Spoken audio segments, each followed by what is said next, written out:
Developing this weekend, increasing scrutiny on the Florida plan to gather and pay for migrants crossing the southern border to relocate in other cities, so-called sanctuary cities. We first learned of the group of Venezuelan migrant families flown to Marthas Vineyard this week when Governor DeSantis confirmed his involvement and gave a broadcast exclusive to a conservative cable newscast. In the face of growing outcry from those who see this as using desperate migrants as political props, Governor DeSantis outlined the plan and the funding for it as a way to protect Florida from the costs of what he calls an illegal immigration crisis. And now there are conflicting accounts of how those people came to be on Florida's 2 chartered flights, what they were told, what they expected, and now what happens. So, live with us this morning, Massachusetts State Rep Dylan Fernandes, whose district includes Marthas Vineyard, and who has spent much of the last few days on the logistics of sheltering those newly arrived. Representative Fernandes, it is so good to have you with us. Good to be with you, Glenna. So I know you've been on the air a lot. Usually we don't have state reps from other states on this program. We are grateful that you have joined us because you have had a firsthand conversation and involvement with those migrants, which our governor seems to think were headed for Florida in the first place. So right now, I just want you to set the scene. They've been relocated to sheltering on the base there, and how are they? Right now, they're in good shape. So for folks who've been following this, they arrived on Wednesday evening with no notice whatsoever.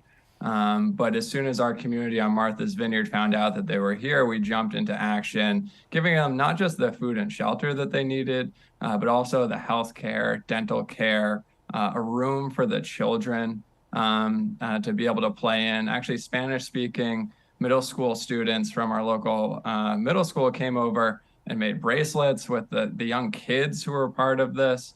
To make them feel more at home. And then, they were stood up at a facility immediately at this church called St. Andrew's Parish in Edgartown.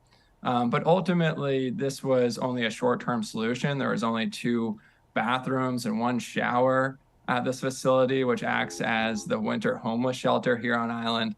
And so a long-term solution was needed, a more humane solution was needed. And so people, the migrants, and these are people, children, families, they were given the option to move to a much larger, more equipped facility on Cape Cod. And they all chose to do that. And now this is a place that has private rooms for the families. It has wraparound services, caseworkers for housing.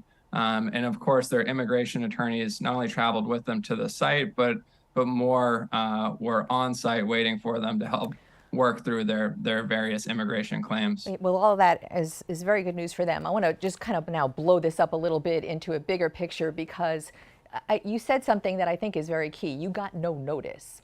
And so what Governor DeSantis and other Republican, especially border state governors have been doing, and it's been in the news, they've been busing some of the migrants to D.C. in front of the Naval Observatory where the vice president lives, also no notice. So the actual movement of migrants aside, it's the notice and the purpose and the play that these governors are making to shine a light on what they call a border crisis.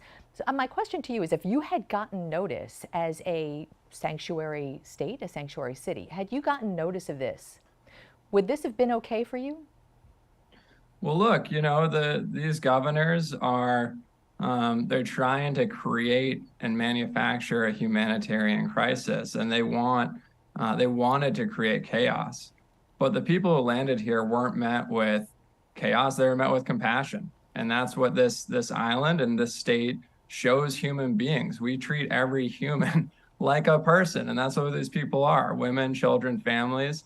We treat them with the humanity and dignity that every human being deserves. And look, you guys have a governor in Florida, and my heart goes out to the people of Florida because you have a governor who's spending his time not on the many issues facing Florida residents, but spending his time hatching a secretive plot using your taxpayer dollars to hatch a plot to use vulnerable people as political pawns. So And because I think that's just absolutely depraved thing to do.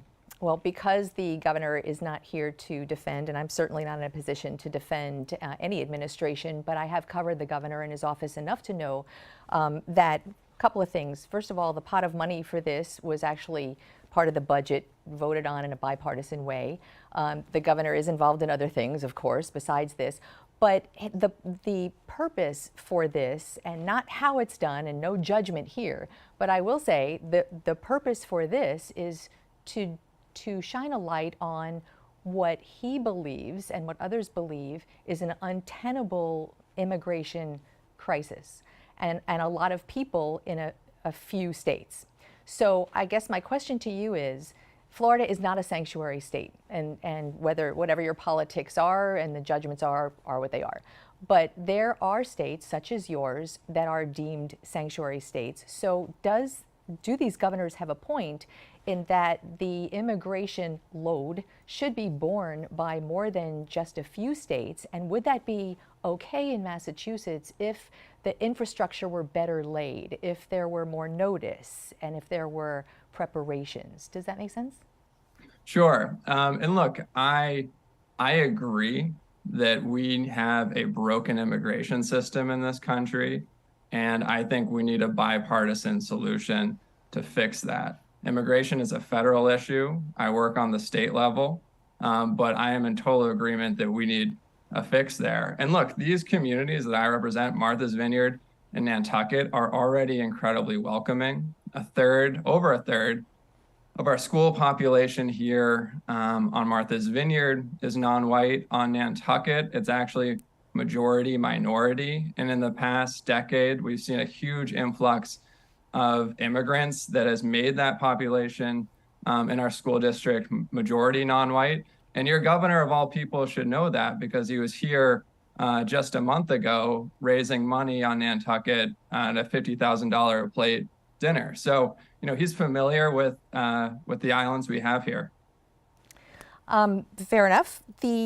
I want to delve into a little bit about the conflicting reports that we're getting. Governor DeSantis had a Q&A in one of his press conferences, and he talked about how they were profiled as people who were headed for Florida, intercepted, given a choice, a voluntary flight where there would be people to take care of them, given information about where they were going. Now we're hearing from some of the reports of the immigration attorneys that are dealing with their new clients that might not have been the case, that they were recruited, that they didn't know where they were going, that there were no jobs in housing. What do you know about that firsthand? Yeah, look, we know for a fact that these people were lied to, and we know that through conversations with them. As you mentioned, they were promised jobs and housing and to be greeted here as soon as they landed. Of course, we were given, as I mentioned earlier, no notice whatsoever. None of them were told they were going to Martha's Vineyard. Some were told they were going to Boston.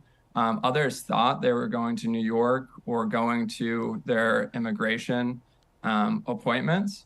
And so it is very clear that these people were lied to. And so there's real implications here. Not only is this kind of, criminally, morally criminal, but there's some legal implications here around fraud and kidnapping and human trafficking, deprivation of liberty that I know these attorneys are looking into. And I've talked with our U.S. attorney here and calling on the Department of Justice to look into this as well. The people who are now dealing with them most closely, I imagine, are their immigration attorneys. Where does it go from here? Where will their asylum requests play out geographically and also practically? Sure. Yeah. I mean, this is on a case-by-case basis, as you can imagine, Glenna. I'll be at the facility tomorrow. I haven't been by since they've landed here on Cape Cod. Wanted to give them some time to rest and acclimate themselves. But look, we have case managers working with people who met them there on the base to work out not only long-term housing, but also work out educational opportunities for the children. You know, it's going to come down to each individual's immigration status, and also what each individual or their families, and again, these are families with children, what they want, right? Like they are all here voluntarily. They can leave whenever they want. And so we ground ourselves in Massachusetts on treating people with humanity and dignity. And so it's going to depend on what they want. I will note that, you know, these are asylum seekers. They are here legally. And so we have immigration attorneys working through those claims. There's been an outpouring of support from Marthas Vineyard, from Cape Cod, Nantucket, of people who want to give the people here jobs and shelter and the like. And so once we figure out their claims with their attorneys, then we're going to be working with caseworkers to have a more sustainable solution. Massachusetts State Rep Dylan Fernandes, so grateful for your time this morning, and thank you, and stay warm. Pleasure to be with you. Take care, guys.